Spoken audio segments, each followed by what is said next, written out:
Ok, bonjour, bienvenue. Les doy la bienvenida a mi canal Francés en Español. Mi nombre es Lady Fleur y le quiero dar la bienvenida el día de hoy a una persona muy especial. Es un invitado de lujo, verdaderamente, que me gustaría que se presentara. Es un colega de la universidad. Chuy, ¿cómo estás? Muchísimas gracias por aceptar la invitación. No, muchísimas gracias a ti, Erika, por invitarme. Qué gusto estar aquí, compartir contigo este espacio y bueno, ayudar o contribuir un poco de lo que hacemos pues, para compartirlo con la gente. Pues primero que nada, quiero platicarles un poquito de Chuy porque es una persona muy especial, no solo por él mismo, sino por todo lo que hace. Y miren que tiene rato que no platicábamos, entonces nos vamos a llevar varias sorpresas seguramente. Bueno, para empezar, Chuy es políglota. Cuéntanos, Chuy, ¿cuántos idiomas hablas ya o cuántos estás aprendiendo? Actualmente estudio tres idiomas, estudio japonés, húngaro y náhuatl y hablo, digamos, a un nivel B1, otros 10 idiomas. Em, Wow. sí, esos son O- los que he estado estudiando por más tiempo. ok, 10 idiomas. Ok, 10. me surge mucho la duda de qué fue lo que te motivó a querer aprender tantos idiomas. ¿De dónde nace el amor o la... Pues sí, como la curiosidad por ser políglota. Fíjate que es algo que no puedo decir que lo tuve desde chico. Claro que sí tuve en mi familia pues este estímulo por conocer. Digo, yo soy de un pueblo muy chiquito, entonces eh, siempre hablábamos de los familiares que vivían en Estados Unidos y era como esta realidad idealizada en la que decías, ah, es que Estados Unidos suena muy chido. Entonces, pues yo veía que un requisito para llegar allá era hablar inglés, ¿no? O para hablar con turistas, porque pues también soy de una zona turística.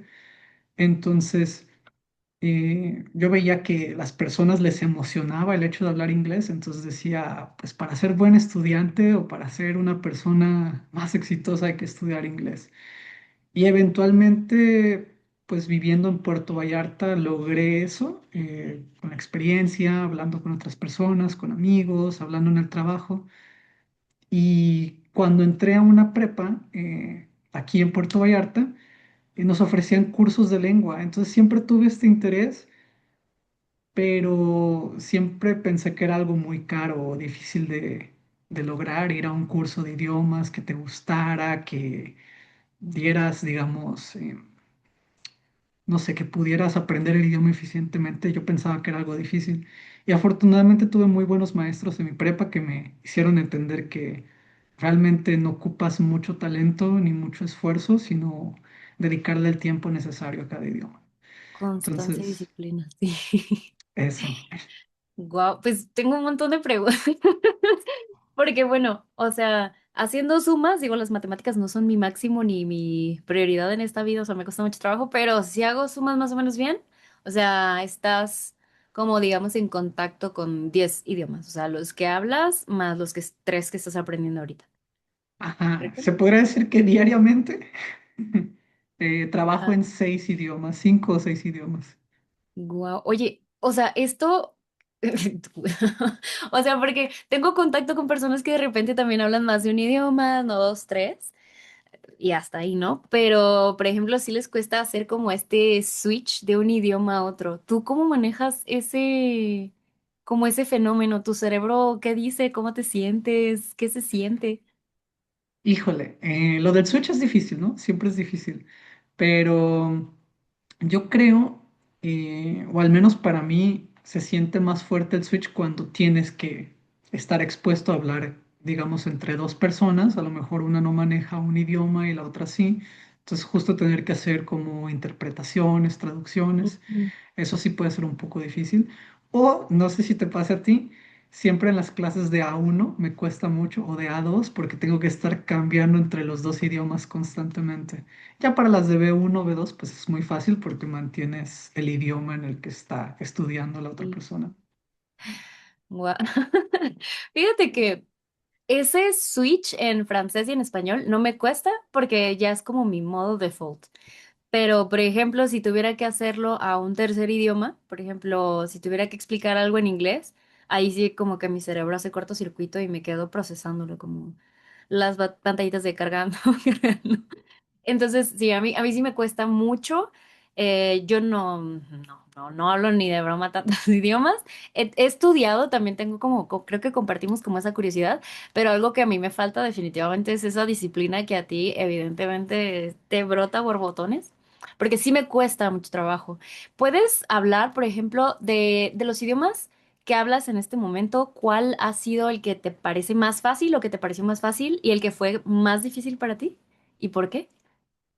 Em, el más fácil, yo diría que pudiera ser entre el occitano y el catalán. Y digo fácil porque me tomó menos tiempo, ¿no? Comparado con otros idiomas, por ejemplo, el catalán, pues me tomó 2 años y medio para llegar a un nivel C2, que pues para hablar de un nivel C2, pues sí es muy poquito tiempo, ¿no? Relativamente. Sí. Eh, y el occitano, pues también era muy fácil porque ya tenía el catalán y ya tenía el francés, entonces, pues es un idioma, digamos, en una zona dialectal que está Ujú. justo entre estos dos idiomas, ¿no? ¿A ti te Mm, pasa este fenómeno, perdón que te interrumpa, no, te no. pasa este fenómeno de los memes del bilingual, que se te olvidan ya de repente las palabras en ciertos idiomas y dices, ay no, creo que ese es otro idioma? Sí, mucho, especialmente con el italiano. Pasa mucho con el italiano que hay muchas palabras que no existen y que toman el préstamo del inglés. Justo la otra vez en clase de italiano me pasó que estaba buscando la palabra para taller, taller, taller y dije, pues me la voy a inventar, va a ser atelier. Luego buscando resulta que no hay una palabra para taller en italiano y es workshop, ¿no? Ok. Wow, eso sí pasa bastante y me saca mucho de onda, por ejemplo, em, creo que compartimos Sensei, estoy estudiando, bueno, ahorita está medio en pausa por mis tiempos, pero estaba aprendiendo japonés con el mismo Sensei que tú y justamente nos dice, si hay una palabra así que te suene raro, medio pronúnciala en japonés como si la dijeras en inglés y muy probablemente le vas a atinar. Y yo... ¿Cómo crees? Y a mí me cuesta, por ejemplo, mucho, no sé si a ti te pasó lo mismo en japonés, que aunque lo pronuncien como en inglés, distinguirlo me cuesta un montón. O sea, no, para mí no es para nada intuitivo. O sea, me cuesta un montón. Y yo creo que el katakanglish, como le digo yo, pues es otra Katakanglish. cosa. Sí, es otra Bueno, cosa. sí Tienes lo que es. haber crecido ahí. Es que, por ejemplo, mi nivel de inglés, la verdad, solía ser bueno antes de entrar a la carrera. Pero pues ya cuando estás de lleno entregado, bueno, en mi caso pues sí estoy básicamente al 100 en francés, o sea, entregada día y noche. Entonces pues sí descuidé mucho mi inglés, ahorita no siento que sea tan bueno como solía hacerlo y pues como que dejar eso de lado, siento que otra vez estoy aprendiendo inglés y bueno, medio mezclado, la verdad sí, mi cerebro, pobrecito, lo traigo marchas forzadas, pero pues ahí vamos. Ok, y otra pregunta que me gustaría hacerte. Mencionaste lo de la interpretación. Tengo entendido que tú eres profesor de lengua y enseñas todas las lenguas que sabes o te especificas o especializas en ciertas lenguas y qué otros trabajos tienes relacionados a, pues, a los idiomas.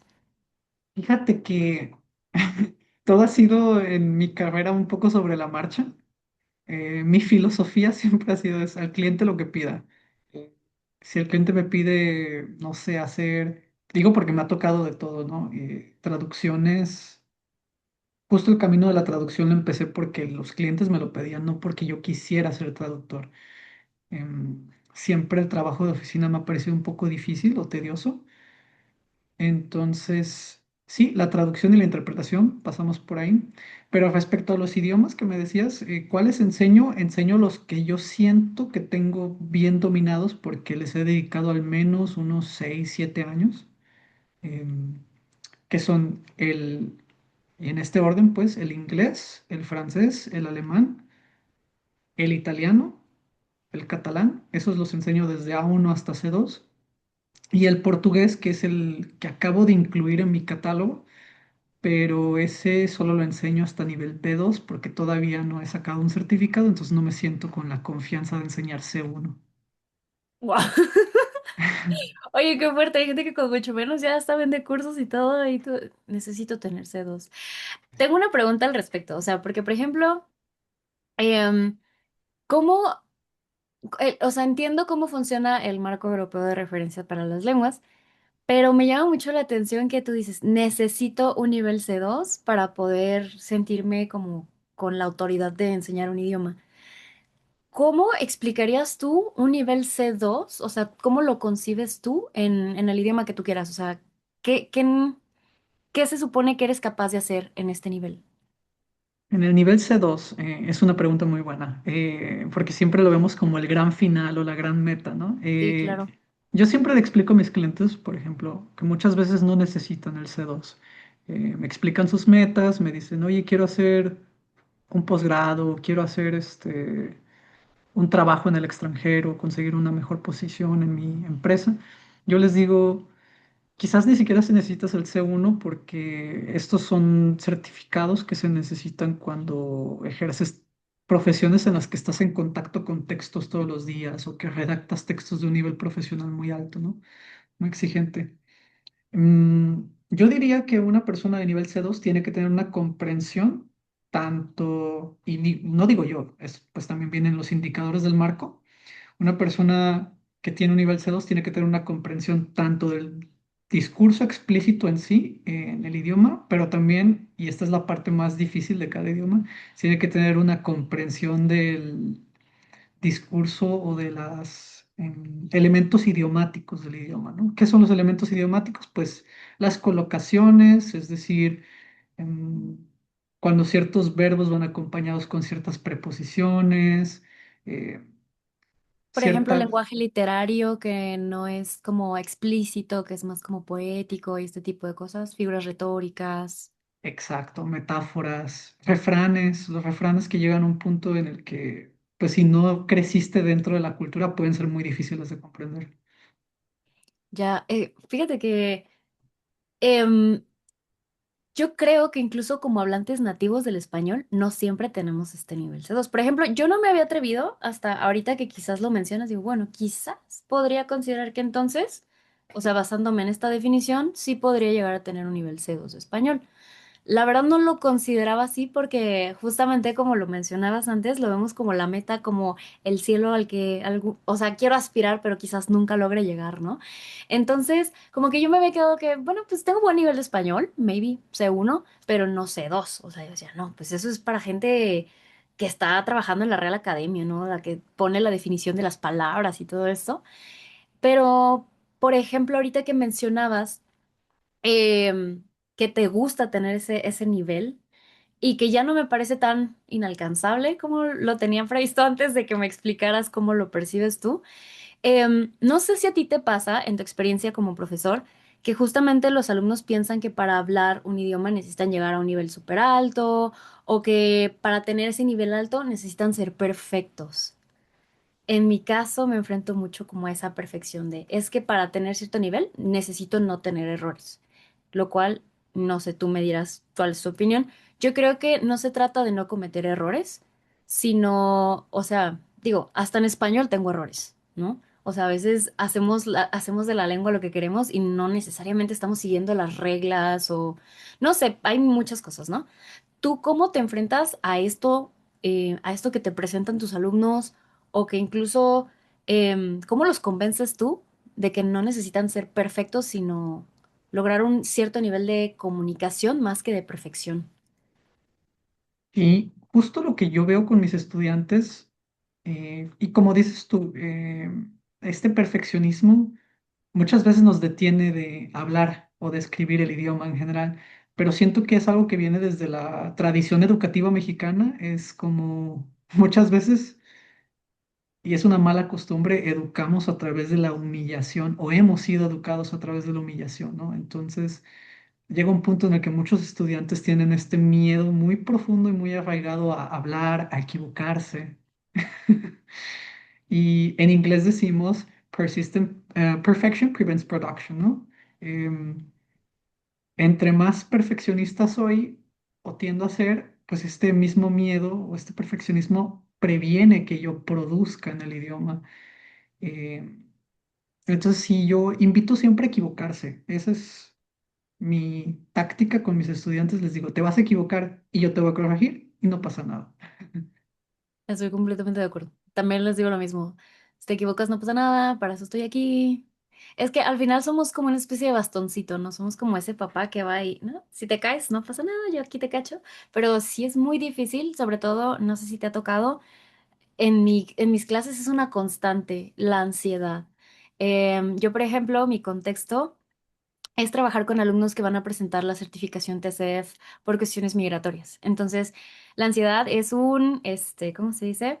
Pues un factor común, una cosa que persiste y es muy difícil lograr como quitarles ese miedo de no pasa nada, o sea, hasta los hablantes nativos nos equivocamos en el idioma, o sea, la perfección no es, no es necesaria, pero justamente cuando hablas de, es más como el nivel de comprensión que tienes. Y hay algo que no sé si a ti te tocó escuchar en la carrera con algún profesor, a mí me dejó muy marcada. No es el cuántas palabras sepas, no es que no te equivoques, que hagas todo perfectamente, sino más bien que logres comunicarte según el contexto, o sea, cómo te adaptas a las diferentes situaciones. Si estás hablando con un niño, no es lo mismo que hablar con un adulto, si es una situación formal, informal, o sea, cómo enseñas eso tú, cómo lo ves en clase, cómo lo manejas. Sí, esta versatilidad o esta autonomía que tenemos que ir desarrollando, porque creo que se desarrolla, ¿no? Y finalmente también nos lo dijeron mucho en la carrera, es el savoir devenir, el poder, savoir educar a las personas para que sean autónomas, porque digo, eventualmente ya no van a tener un maestro que les acompañe, un asesor. Em, pues, ¿cómo lo trabajo yo con pedagogía del proyecto totalmente? Les digo, mira, esta es la tarea que se tiene que lograr. Llega un punto en el que ya evaluamos el proyecto y le digo, ¿qué sientes que te faltó? ¿Qué sientes que podemos seguir investigando? Invitar a los alumnos a consultar por sus propios medios noticias, canciones, exponerse lo más que puedan al idioma, redactar artículos. Incluso cuando hay convocatorias, dependiendo del perfil de cada estudiante, les digo, oye, ¿por qué no participas en esta convocatoria? Quizás te ganas un viaje al extranjero, no sé. Guau, oye, eso es muy interesante.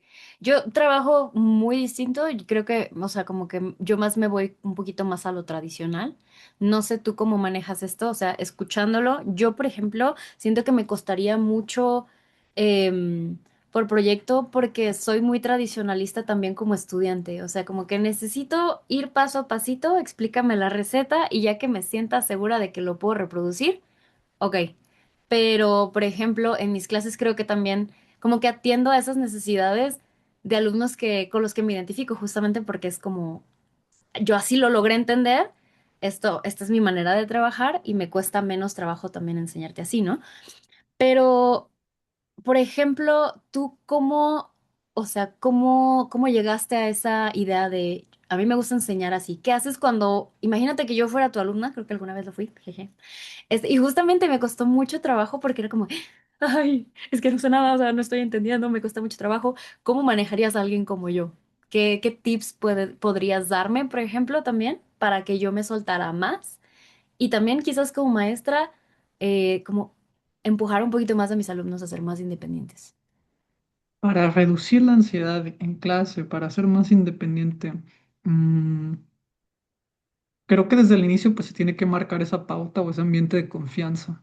Em, Justo a lo mejor parece uno un payaso en los primeros niveles, pero reírte, hacer muchos chistes, muchas bromas, crear un ambiente de confianza para que el alumno diga, ok, si me equivoco, efectivamente no va a pasar nada.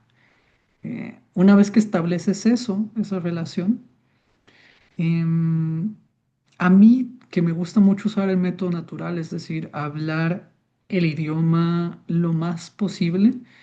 em, Justo algo que me pasó una vez con un cliente, y creo que esto ya me marcó un antes y un después, porque yo decía, es que en este método, hablando desde el principio, lo vas a lograr y te va a salir perfecto. Me pasó que un estudiante se puso demasiado ansioso y me dijo, ¿sabes qué? no me gusta cómo estamos trabajando, yo me voy.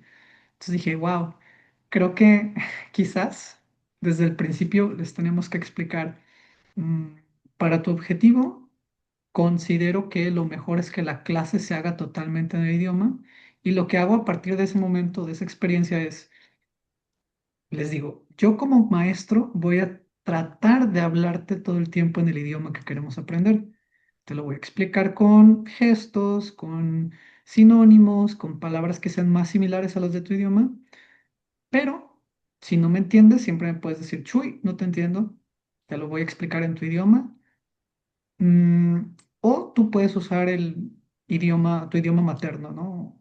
Cualquier otro idioma para que te Ujú. apoyes, en el que te sientas en confianza y cuando te sientas preparado, pues intenta usar lo más posible el idioma que estamos aprendiendo, ¿no? Ok, fíjate que me siento muy identificada con varias cosas que mencionas, porque también en las primeras clases lo que siempre menciono como mi speech ya súper aprendido es, mi política es cero frustración. Fíjate que yo como que a lo mejor soy más maternal en ese sentido, como de, no, chiquito, tú no te estreses.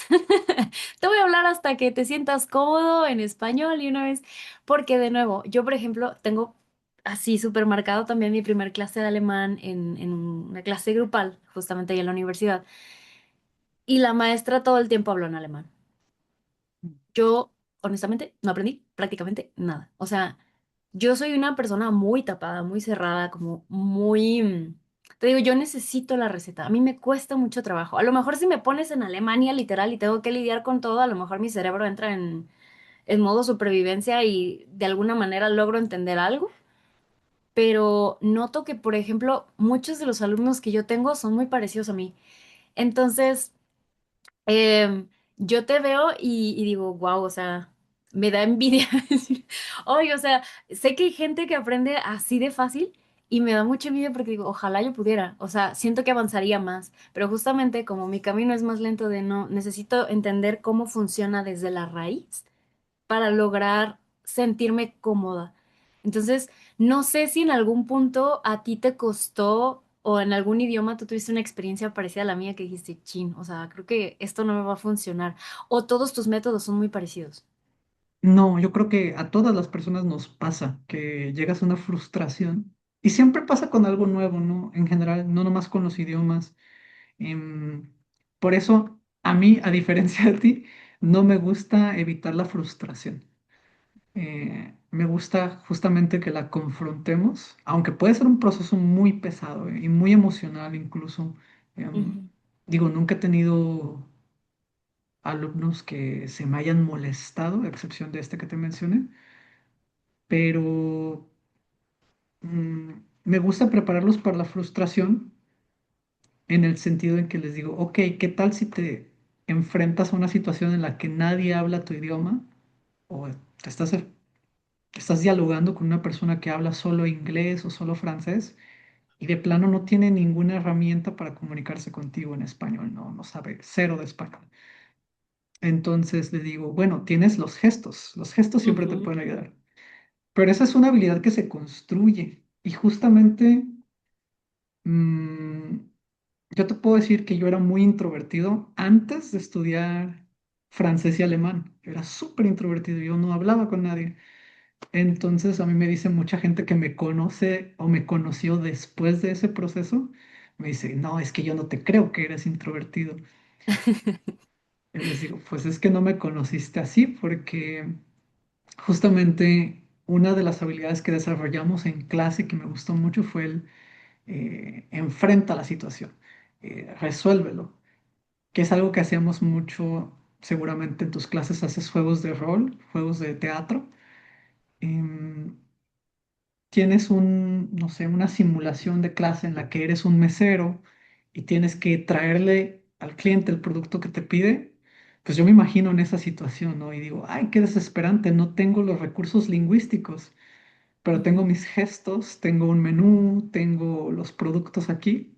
ujú, Pues creo que como profes podemos generar eso, ¿no?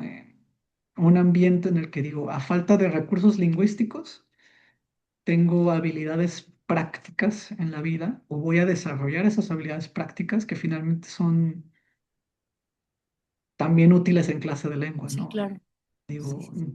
no sé, no sé el idioma todavía al 100, pero no me voy a quedar sin hacer nada. Es algo que siempre digo a mis estudiantes, no te quedes sin hacer nada, resuelve la Ujú. situación.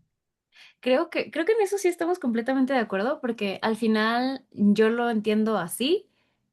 Los idiomas se inventaron para lograr comunicarnos, no para ser perfectos. Entonces, si logras darte a entender con un dibujito en una servilleta, señalando, haciendo de changuito y que te entiendan, oye, ya lo lograste. Pero creo que hace rato dijiste una palabra muy importante, según el objetivo del estudiante. Y creo que también eso ha definido mucho la forma en que trabajo y creo que también tiene mucho que ver en la forma en que trabajas. Em, Acá es un objetivo súper específico y tienen que lograr competencias muy específicas y además, pues ya de por sí ya el ambiente es súper tenso por toda la cuestión, pues social y demás. Entonces, como que trato de minimizar el estrés y todo eso. No me imagino, por ejemplo, enfrentándolos así como en la primera clase a una situación estresante. Yo creo que también me mandarían por un toque y me dirían, no, yo no quiero. Entendible, pero por ejemplo, en tu caso, que es como, oye, quieres viajar, quieres conocer, tienes otro tipo de proyectos, creo que sí se adaptaría muchísimo mejor. Entonces, no sé si me gustas ayudar como a dejar este mensaje bien claro. El, el objetivo tiene mucho que ver y como maestros, yo creo que siempre existe la posibilidad de podernos adaptar, de aprender. Em, no sé a ti si, como esta experiencia que me compartiste, bueno, a alguien no le pareció, ¿cómo lidias cuando alguien no se acopla tanto a tu forma de trabajar? Porque claro que a mí también me ha pasado bastantes veces, alguien que dice, híjole, creo que hay algo que no, ¿no? No hacemos clic y es entendible. ¿Cómo lidias con ese sentimiento? ¿Qué haces? Mm, siempre se construye entre dos, ¿no? La clase, digo, al menos yo que trabajo en clase privada, pues siempre se construye entre dos. Siempre se construye con el grupo también. En el caso de que trabajes con grupo, pues hay que negociar. ¿Qué es lo que le interesa al grupo? ¿Qué es lo que le interesa a la persona? Em, ¿Qué hago yo? Finalmente depende de la situación.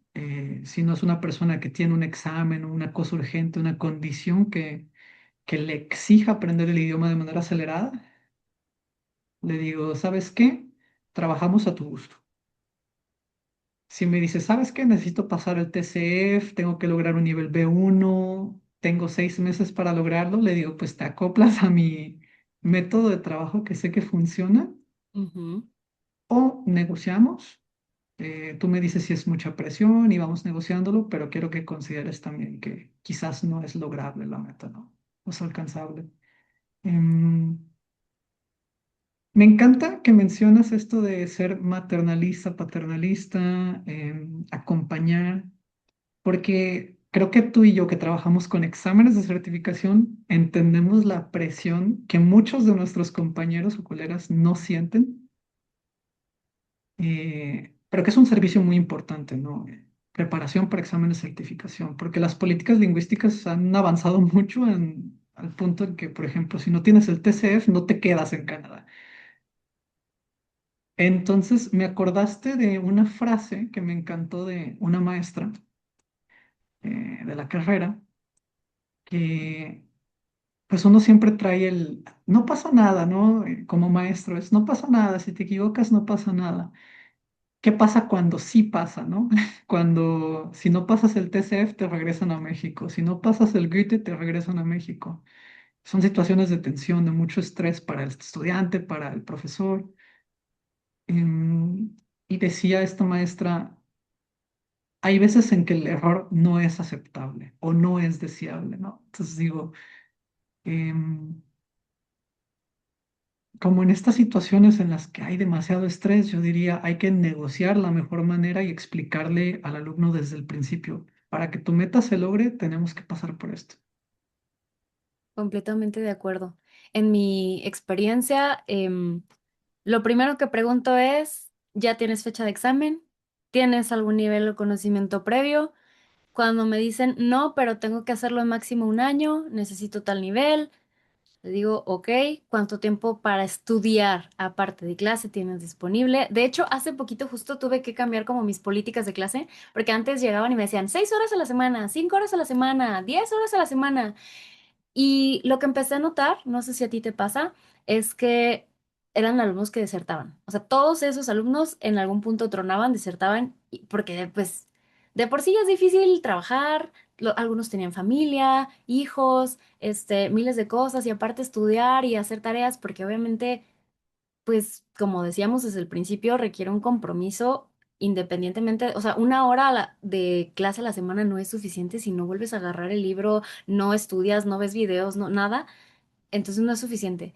Entonces lo que aprendí así de 3 horas máximo y me estoy arriesgando.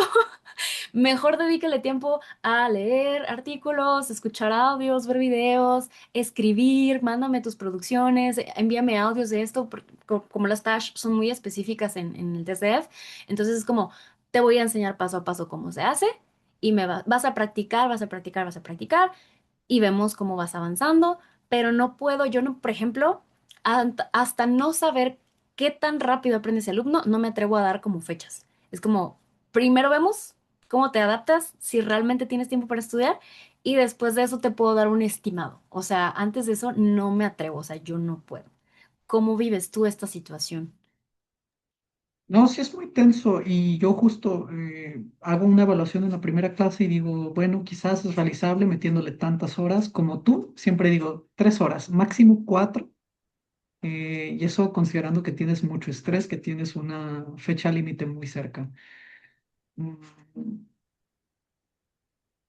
Algo que me encanta que mencionas es toda esta entrevista desde el principio. Es algo que yo aprendí con la experiencia que se tiene que hacer y que desafortunadamente conozco o he escuchado de colegas que no lo hacen, no lo saben hacer. Es algo que yo formando a otros profesores siempre les he insistido. Es como hay que hablar desde el principio de cuáles son los objetivos de la clase. El manejo de Es, expectativas, ¿no? O sea, como... sí, porque el manejo de las expectativas es el manejo de la frustración. Eh, Exactamente. Sí, sí, sí, muy de acuerdo. Determinar, ajá. Es que me ha pasado, fíjate, tengo un caso en particular, no sé si este alumno vaya a ver este video, pero me sorprende mucho porque él me dijo, 1 hora a la semana es suficiente y le dije, pues depende. O sea, yo puedo trabajar mucho contigo en 1 hora a la semana, pero dependerá de si tú quieres como o tienes el tiempo, la oportunidad de ponerte a estudiar por tu cuenta. Yo no tengo problema, te mando el material, nos vemos esta hora, practicamos, conversamos, guiamos, te corrijo, tarará. Y, y hemos avanzado bastante rápido, pero es un caso súper particular porque cuando lo hemos intentado con otros estudiantes, ay, es que no tuve chance. Entonces, como, pues no se puede. Y esta persona va súper rápido. Me ha sorprendido porque, o sea, se ve que entiende los temas porque, o sea, fuera del material que yo le comparto, pues realmente no tiene, no sé si él busca, si investiga más, pero las tareas que me entrega, o sea, todo está bien hecho y digo, wow, o sea, definitivamente es un caso muy, raro, pero me acuerdo que en la segunda clase me dijo, oye, ¿cuándo crees que pueda hacer el examen? Y yo, oh, wow, wow, wow, wow, wow. Perdón, pero necesito que avancemos más. No te puedo dar una fecha, es la segunda clase, o sea, nos hemos visto 2, 3 horas. Me parece muy arriesgado que yo te pueda prometer que lo vas a hacer en 6 meses o en un año, porque una cosa es ir aprendiendo el idioma y la otra es acostumbrarte al examen, que es una cosa bien diferente al idioma. Por ejemplo, cuando tú preparas para una certificación, ¿cuáles son como tus no negociables con tus estudiantes? No negociable. Justo, uno de mis no negociables es decirle, no te garantizo que pases el examen. Eh, y no me gusta que hay muchas escuelas que se promocionan diciendo, es que vas a pasar el examen con este curso que te voy a mega preparar. Uf, yo he tenido alumnos que tienen un C1 impecable. Digo, C1 diagnosticado por mí, ¿no? Digo, es que tienes todos los indicadores y Ajá. hemos hecho ejercicios de C1. Y de pronto se presentan el día del examen y no sé, les ganan los nervios, alguna Mm. situación sucede que no está dentro de nuestro control. Pasa mucho también que, y esto es algo que quiero estudiar más a fondo, yo estoy seguro de que los estándares o los criterios se han vuelto más estrictos conforme pasa el tiempo. porque yo recuerdo que cuando hice el C1 de alemán no era tan difícil como lo es ahora. Al menos esa es mi percepción.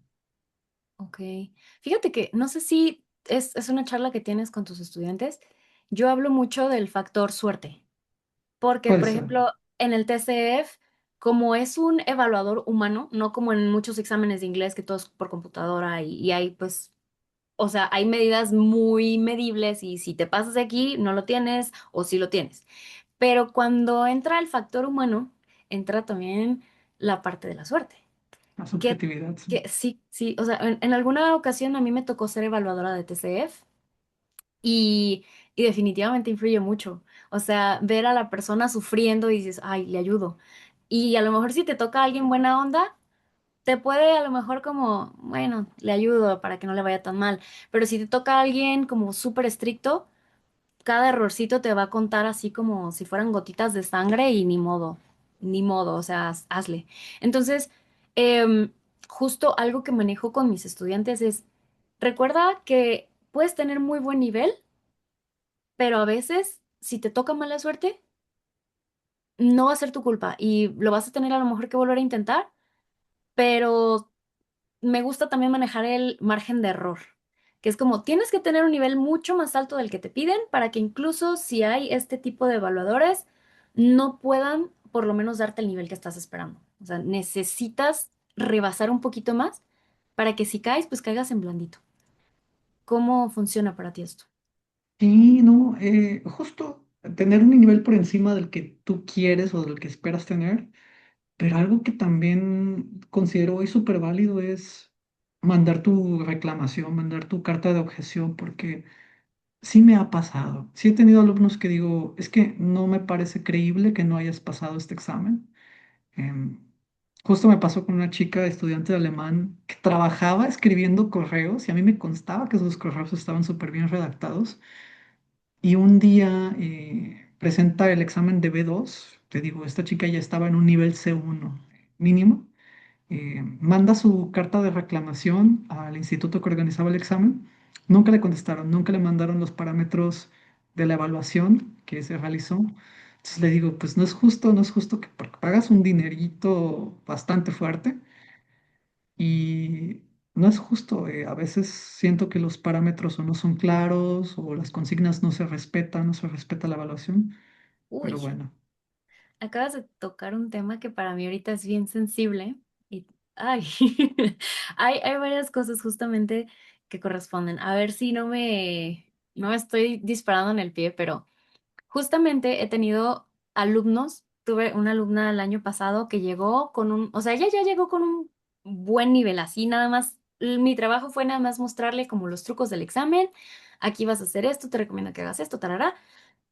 Sus tareas, o sea, los textos antes de mejorarlos ya eran muy buenos. O sea, mínimo así, siendo súper estricta, ponle B1. Al poco tiempo, o sea, sus textos mejoran muchísimo, o sea, yo estaba de wow, o sea, felicidades, ¿no? Hace el examen, obtiene C1 en todas las competencias, excepto en expresión escrita. Le ponen B1. Y yo, o sea, ¿cómo? Ni cuando empezaste eras B1, o sea, no es posible. Le dije, no es probable. Y me acuerdo que justamente tienen como un sistema de, ok, metes tu revisión, le llaman. Yo pensé que era gratuita, pero en el test, en un examen de por ahí, si metes tu reclamación o tu revisión, te cobran un extra. Entonces con ese extra ya te dicen, ah, sí, bueno, te faltó un puntito para pasar el examen, ¿verdad? Está bien, sí lo tienes. Entonces empezó a ser una constante, empezó a ocurrir suficientes veces. Súper buena calificación y justamente en donde sí se puede meter como esta apelación, que es en el escrito, les faltaba un punto para pasar. Y empezó a ocurrir demasiado seguido. Y yo, híjole, o sea, es que esto ya es como mucha sinvergüenza. O sea, que ¿cómo los puede? examinadores también comen, ¿no? Pero, o sea, por ejemplo, en el TCF se llenan los exámenes, o sea, ni siquiera hay cupos ya, les está costando muchísimo trabajo conseguir exámenes. Y digo, ok, entiendo que tengan mucho trabajo, pero pues no se pasen, o sea, y menos lo hagan tan evidente.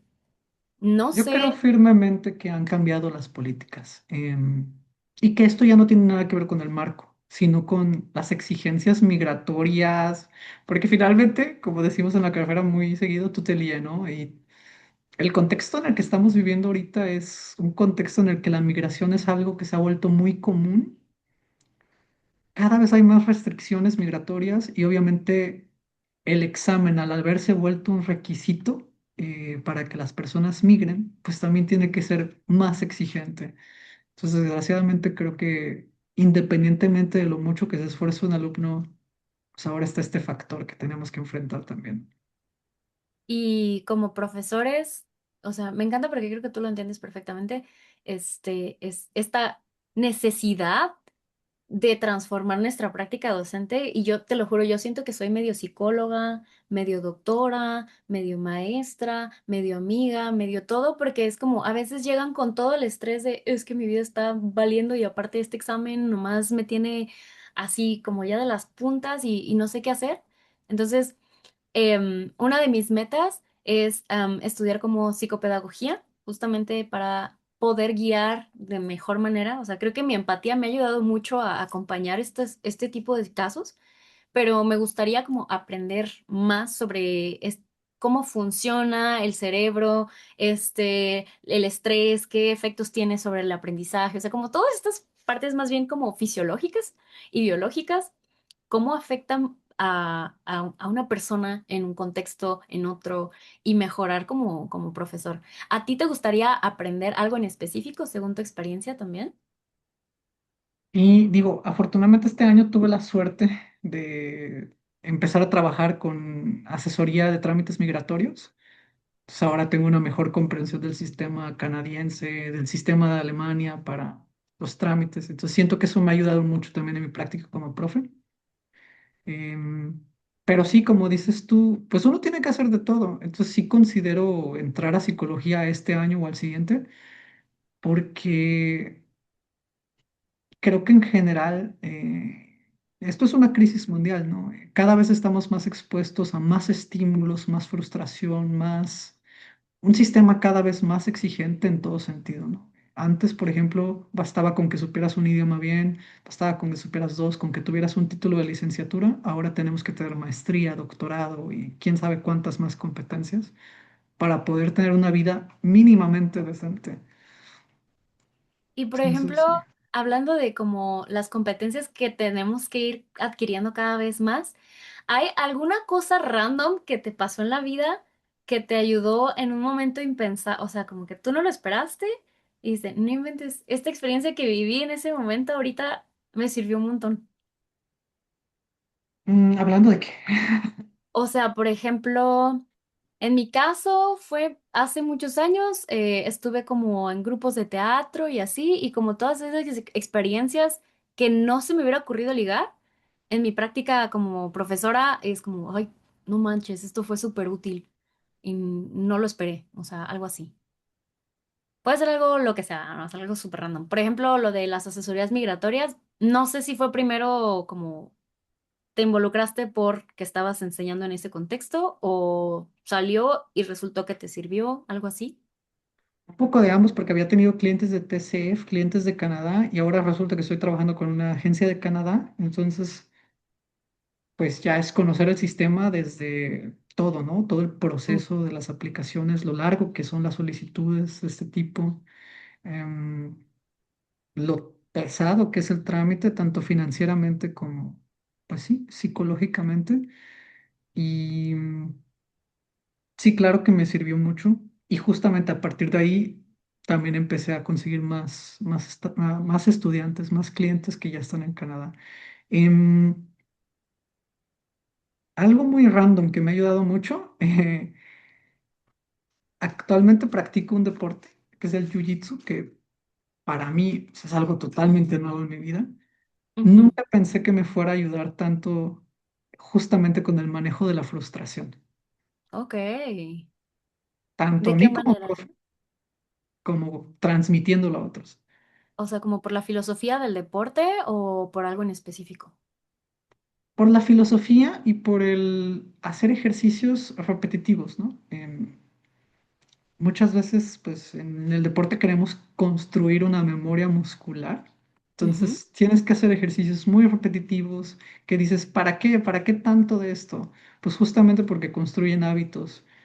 Y en clase de lengua a veces nos queremos saltar los ejercicios tediosos y digo, bueno, es que esto te va a construir un hábito. Eh, Empezamos por una frustración tan sencilla, digo, en la fonética, mucha gente dice, ay, ¿sabes qué? Ya no me voy a preocupar tanto por pronunciar la U. Y yo, "Ay, no. No, fíjate que en ese sentido, sí, sí, bueno, una de mis como prioridades es trabajar justamente la fonética, porque habrá idiomas en los que no sea tan relevante, pero siento que el francés no es uno de ellos. No, exacto. Entonces, Es no, menos aceptable, sí. no, no. Entonces, me parece muy interesante lo que mencionas, como cómo eso lo aplicas ya en tu práctica docente y te ha ayudado a mejorar como profesor. Y bueno, no sé, Chuy, si también nos quieras contar alguna historia, alguna anécdota, ya sea muy como asombrosa, que te sacó como de, ¿qué es esto? ¿Algún caso de algún estudiante como o muy bueno o muy malo o algo que te haya así marcado muchísimo? Ay, de todo esto, que es tan amplio y que es tan diverso y que es tan fluctuante, algo que me hace mucho amar la carrera es justamente este sentimiento que creas cuando tienes un muy buen estudiante desde cero, ¿no? Y decir, en cierta manera, yo creé a esta persona, ¿no? Yo creé a este monstruo. Tengo una alumna, ella es inglesa, pero ya sabe súper bien español. Y ella me ha albureado en muchas ocasiones, no en una, no en dos, como en cuatro o cinco. Ok, ya entendí lo del monstruo. Va. Sí. Y digo, y no nomás conmigo, o sea, de pronto veo una persona totalmente blanca, digo, estereotípica inglesa, haciendo cosas que ni yo haría en mi propio rancho, ¿no? Rompiendo protocolos sociales y digo, wow, esa es la magia de la interculturalidad, cómo vienen y rompen reglas y crean y así hacen cosas que nunca hubieran existido, ¿no?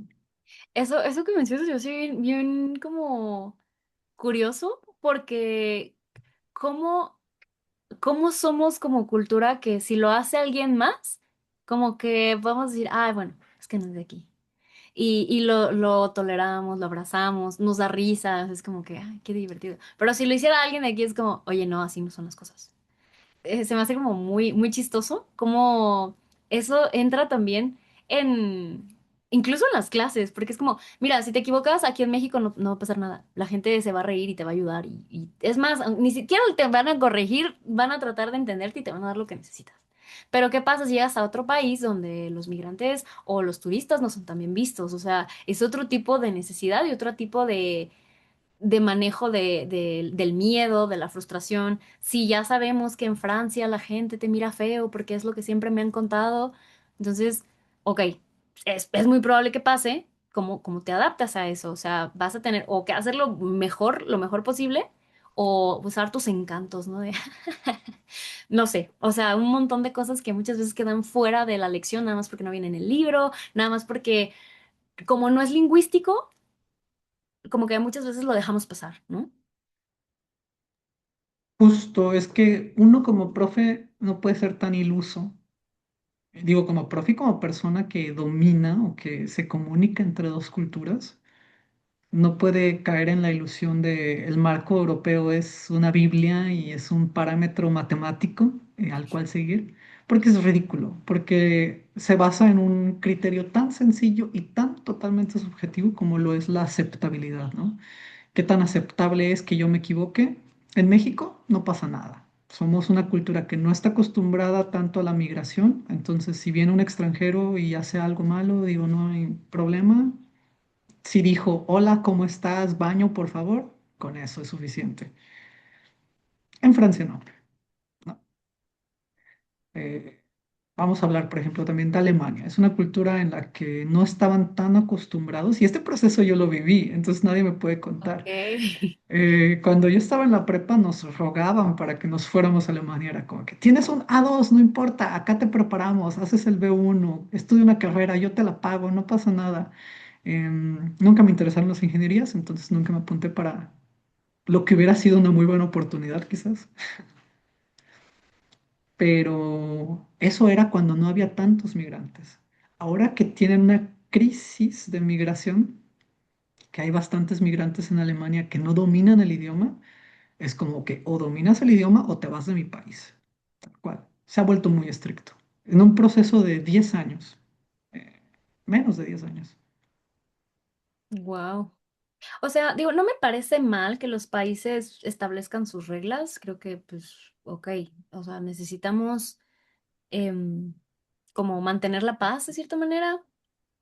Lo que sí me parece em, como injusto o no tan padre es como lo que dices. No te explican exactamente qué es lo que quieren y cómo lo están evaluando. Porque ahí entonces las reglas del juego no son justas y te las cambio cuando yo quiera y hazle. O sea, yo al final sigo decidiendo yo, vive, vive, muere. O sea, es como ¿por qué? Qué otra cosa necesito hacer yo cuando las cosas no son tan claras y se vuelve esto como completamente de suerte? A nosotros como profesores nos dejan una chambota de lidiar con expectativas, estrés. A ver, te puedo ayudar, pero aún así no sabemos si a la gente del otro lado le va a parecer o no. Y eso también afecta, pues, no sé si a ti te ha pasado, pero de repente también puede afectar como en tu como reputación como profesor de, no, pues este profe, no pasa nadie, o sea, de sus alumnos no pasan y es como, dude, estoy haciendo lo mejor que puedo, pero no depende de mí. No depende de mí. Justo por eso, y eso es algo muy valioso que he aprendido con mi jefa actual. Ella es una abogada que se dedica pues sí, a los trámites migratorios. Ella desde el primer día, desde la primera cita, le dice, mira, tenemos una tasa de éxito muy alta con nuestras solicitudes. Sin embargo, nosotros no te podemos asegurar que tu perfil sea lo que pide el país. Entonces, porque finalmente yo no controlo tu perfil, ¿no? Es un conjunto de condiciones, factores personales, crecimiento, origen, que es incontrolable hasta para la persona que está solicitando, ¿no? Sí, Sí, es bien, uy, sí. Pues todos los días tengo pesadillas con que mis alumnos reprueban y están todos frustrados y yo, no.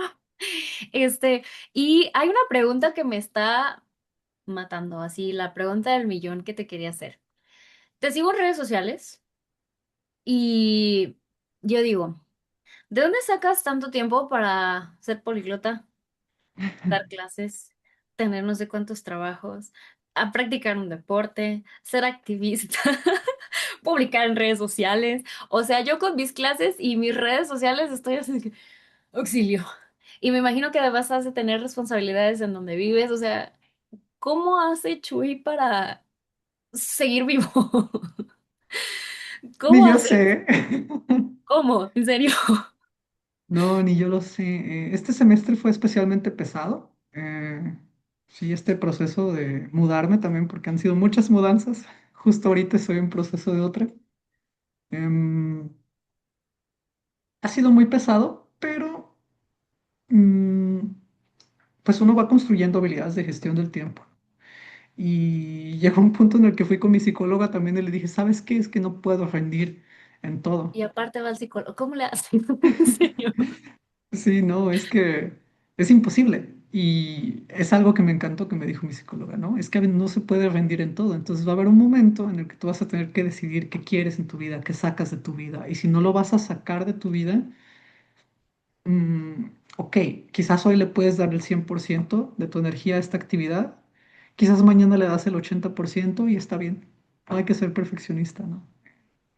Ok. Me encanta que menciones la terapia, porque yo como persona que también fue a terapia, siento que es una herramienta valiosísima para todo ser humano, pero creo que los profesores no deberían tener la opción de decir si voy o no voy. Yo creo que como herramienta, nosotros nos enfrentamos a muchas situaciones y, por ejemplo, de mis inicios, incluso antes de que yo fuera a terapia, tuve experiencias muy feas con alumnos que pues me faltaron el respeto de muchas formas y pues cuando no sabes poner límites o no sabes valorarte, permites que sucedan estas cosas. Y ahorita, por ejemplo, si un alumno me dijera, tu clase es una de la merde, pues yo diría, ok, válida tu opinión, entiendo, está bien, yo no lo considero así. Me gustaría que me des feedback, dime qué no te gustó y no sentirme la peor maestra del mundo. O sea, creo que puedo salir adelante, puedo tener esta empatía con los alumnos de, ok, ¿cómo te ayudo? ¿Estás desesperado? ¿Estás ansioso? Ok, te entiendo, te acompaño. Discúlpame si en algún punto yo cooperé a eso, ¿cómo te ayudo? ¿No? Entonces, ¿a ti cómo te ha ayudado la terapia en tu práctica docente, personal y profesionalmente? Vale, en todo sentido.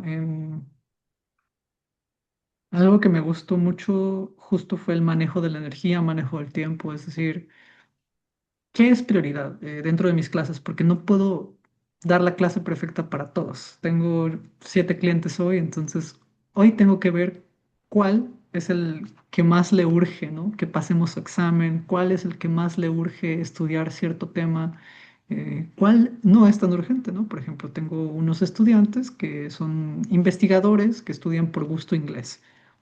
No pasa nada si la clase de hoy no es perfecta con ellos, ¿no? ¿Se les da el mejor servicio que se puede? Claro que sí. ¿No se les da un servicio ineficiente? Claro que no. Sin embargo, no podemos estar al 100 en todas las actividades, en todo momento. Tiene que haber un descanso. Em, También eso, me dijo la psicóloga, ten un día libre. Entonces, Ay, ¿con esa es uno? una negociable. Yo necesito tres. Exacto, ¿no? Hubo un momento en el que Ay, tuve 3. ay, que no, o sea, yo ya, justamente también, yo ya, o sea, yo terminé con psiquiatra porque psicólogo no fue suficiente, entonces tuve que acompañar y, y sí me dijo, no, es que si tu nivel de energía no es tan alto, o sea, no puedes trabajar tanto. O No. sea, es completamente personal también, ¿no? O sea, a lo mejor tu energía, tu 100% es una batería así gigante y mi 100% es una batería así chiquita, entonces depende mucho de la persona. Aparte, yo ya estoy más viejita que tú. Entonces, pues sí, sí, te puedo decir. En pandemia trabajaba de lunes a sábado, desde las 7 de la mañana hasta las 9 de la noche, y era como, y ahorita es como, ¿qué hora tengo qué? Entonces, sí, definitivamente no recomiendo la explotación. No sé tú cómo manejas esa parte como de enseñanza personal hacia tus alumnos. Por ejemplo, a mí me gusta insistir, ok, porque ay, les encanta decir, ya voy a estudiar todos los días, 1 hora diaria, y les digo, no, tampoco, o sea, te vas a quemar, te vas a quemar. ¿Cómo les manejas esta parte de los descansos? ¿Lo promocionas? ¿Cómo? Y siempre les digo, ¿sabes qué? 3 horas es excesivo, 4 horas de clases es excesivo, porque finalmente requieres una hora, dedicarle una hora, un espacio de media hora diario. Les digo, especialmente con el vocabulario, porque pasa mucho con los de A1 que empiezan con todo, ¿no? Les digo, no te preocupes, esta semana solo tienes que estudiar 10 palabras, 15 palabras. Es una gran meta, 15 palabras, ¿no? Ok. Creo que voy a tratar de copiarte eso porque justo es un problema muy común en mis estudiantes, el vocabulario. Siempre, siempre. Pero a lo mejor si les pongo metas más específicas, porque siento que quieren que les dé como una tablita mágica de, toma, este vocabulario es el que vas a necesitar. Entonces, creo que es bien complejo. O sea, las reglas gramaticales como quiera, o sea, las expresiones como quiera, pero a la hora que quieren hablar y no tienen el vocabulario, es como, híjole, pues es que no te lo puedo dar así nada más, o sea, no es lo mismo. Es mecánico, es justo esto que te decía del deporte, ¿no? Es como, pues vamos a enfrentarnos a ejercicios mecánicos y vas a llorar y te vas a frustrar. No pasa nada, ni modo. Ay, Chuy, pues te agradezco mucho, más sabiendo lo ocupado que estás, que te hayas dado el tiempo de platicar conmigo y de haber compartido todo esto. De verdad valoro mucho esta oportunidad. Y me gustaría en otra ocasión, porque siento que me quedé con más dudas que respuestas. Tengo mucha curiosidad, o sea, creo que tienes muchas cosas que compartir y si me aceptas la invitación en otro momento, estaría encantada de volverte a entrevistar. Em, me quedo también muy contenta de saber que coincidimos en muchas cosas y que incluso en lo que no coincidimos, también puedo aprender de eso, de, bueno, a lo mejor estoy siendo demasiado permisiva, a lo mejor puedo intentar algo diferente. Entonces, me llevo mucha tarea, definitivamente. No sé si tú quieras dar algún mensaje final, algún consejo, a alguien que quiera ser políglota también. ¿Cuál sería como tu conclusión? No, pues siempre es un gustazo compartir con otros colegas, siempre se recuerda a la gente con amor y siempre es más bonito construir más cosas, ¿no? En algún momento me interesó hacer un club con otros Lidifles. Desafortunadamente aún no he tenido el tiempo, pero quizás por ahí te mandaré una invitación un día de estos. Ay, me Eh, encantaría. Siempre son cosas enriquecedoras. Yo cuando gustes, incluso si quieres hablar de algún tema en especial, justamente ahorita que dices cómo llegar a ser políglota, pues sí, podemos hablar horas y horas de esto. Encantada. Eh, Encantado yo también. Mm, ¿Cómo llegar a ser políglota? Pues justamente metiéndole tiempo. No hay otra manera, ¿no? Entonces, si mi consejo para cualquier persona que quiera aprender más idiomas es determina qué tiempo libre tienes cada día y procura tener la disciplina suficiente de decir, esta media hora voy a estudiar, no negociablemente, de 6 a 6:30. Y estudiar es algo que a lo mejor entendemos como ver una lista de vocabulario, hacer ejercicios de escritura. No necesariamente, ¿no? Lo bonito del idioma es que el idioma está en todas partes. Entonces lo puedes escuchar en podcast, puedes ver Memes. imágenes, memes, Sí, me encanta. Ok, exposición. sí, me encantaría quizás en otra ocasión justo abordar más tu parte políglota, porque creo que me quedé con un montón de preguntas, pero también no te quiero robar más tiempo, sé que eres una persona muy ocupada y No, estoy libre. muchas gracias. De verdad lo valoro muchísimo y les vamos a dejar en la descripción las redes sociales de Chuy por si quieren tomar clases con él, si necesitan Gracias. asesorías. Ya vieron que se dedica a hacer un montón de cosas. Entonces, no sé si nos quieras, aparte, dejar tus redes para que te vayan a seguir, se comuniquen contigo. Sí, claro, en Facebook estamos como Puro Verbo, ya verán en el video. Ahí las redes sociales. O también me pueden seguir como Chuy Guerrero Barajas, así estoy en Facebook. De pronto comparto muchas cosas que no son tan relevantes para los idiomas, pero de pronto otro contenido que sí. No, pero compartes cosas muy interesantes. O sea, yo me entero de cosas que no me enteraría si no te siguiera en Facebook, que digo, ah, esto está pasando, qué interesante. Nah. Entonces, ya casi no entro a Facebook, pero sí de repente me salen tus publicaciones como, no manches, de todo eso me estoy perdiendo porque como que de repente me encierro en mi mundo y ya no me doy cuenta de nada. Pero de verdad, Chuy, Ah, te en agradezco mucho. TikTok Sí. también estoy, perdón. Ah, súper. Se me olvida. En TikTok estoy como lenguas para la banda, justamente. Ay, qué cool. Creo que no te sigo, te vas a ir. Sí, Y pues bueno, yo gracias. también les dejo mis redes sociales en la cajita de descripción. Me encuentran como @lady.fleur en TikTok e Instagram. Y también les dejamos, no sé si Chuy nos quiera compartir algún número de teléfono, yo también les comparto el WhatsApp donde pueden preguntar por clases con Chuy o conmigo. Estaremos encantados de atenderles. Y de verdad, muchísimas gracias, Chuy, otra vez. Te agradezco mil, mil, mil este tiempo que nos has dedicado. Gracias a ti. Nos Muchas vemos muy pronto. gracias. Merci. Merci bien. À la prochaine.